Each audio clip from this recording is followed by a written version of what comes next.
Greetings keepers. I hope everyone's as hyped as I am for March. Let's burn some stamina, make a cup of coffee, and enjoy the first FFRK dispatch. We'll begin with events for the first week of March.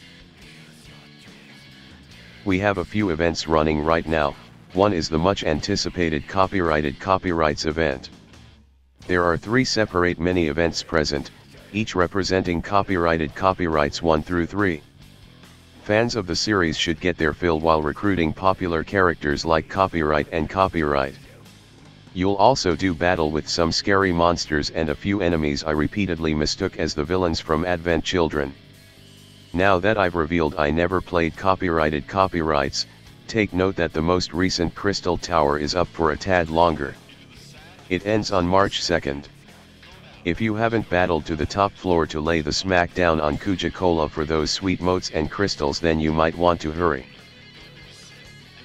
The Final Fantasy XIII event, Miracle of a Troll, landed recently.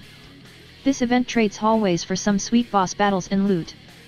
Put down those purses and pick up those phones for some sweet lightning action. Coming up on March 6th is Record Dungeon Update 9. Also on the 6th, the Final Fantasy I Neo Torment Dungeon will arrive. Please note, only the FF2 Neo Torment remains to be released, so spend your rubies wisely. March 7th will be the Final Fantasy I event Prophecy of Hope.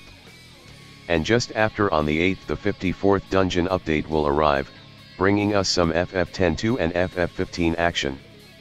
And of course, sweet sparkly blues. Let's talk about those shiny rainbows, hopefully disco balls of pain, and joy. Relics.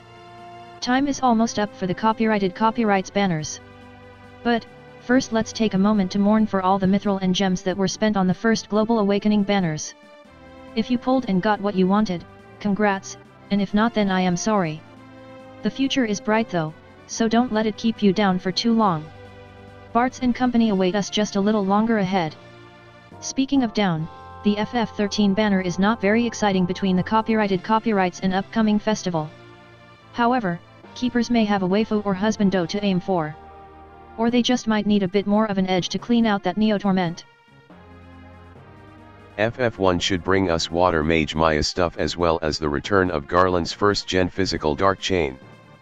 These banners might entice a few players who want a few more options in their Neo Torment party. Or not.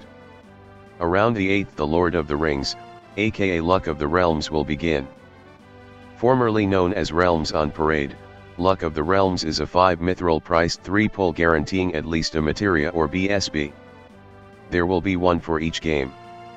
Let's be real though, most keepers are anxiously awaiting the 4th anniversary celebration where DeNA will let us break the game a bit and have glorious revenge upon the Magi site and Neo Torment dungeons in the form of Awakening Arcane Soul Breaks.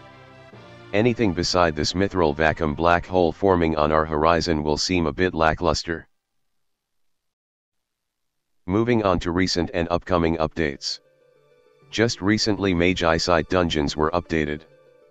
4-star Magi site dungeons will now reward players with a pair of Magi site instead of 1. They will also require less experience to level. Both changes should ease the farming pain a little bit. It was also reported Magi site crit rate had been adjusted, but then shortly after, it was reported the changes did not go through.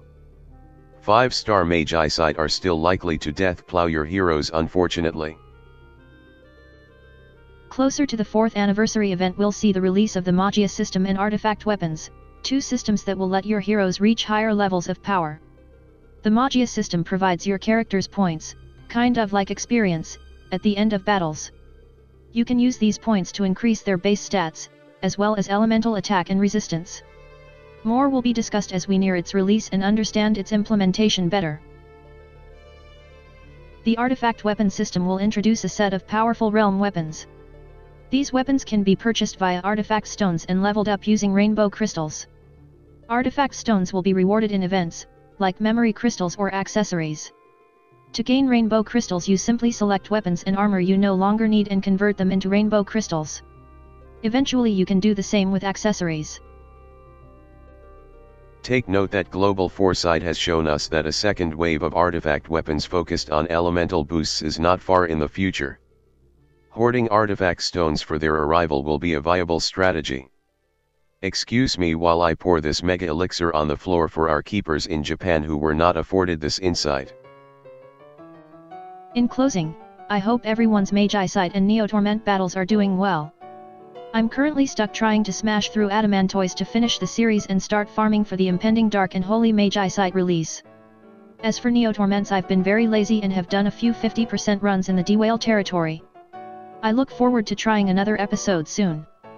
Until next time, keepers, farewell.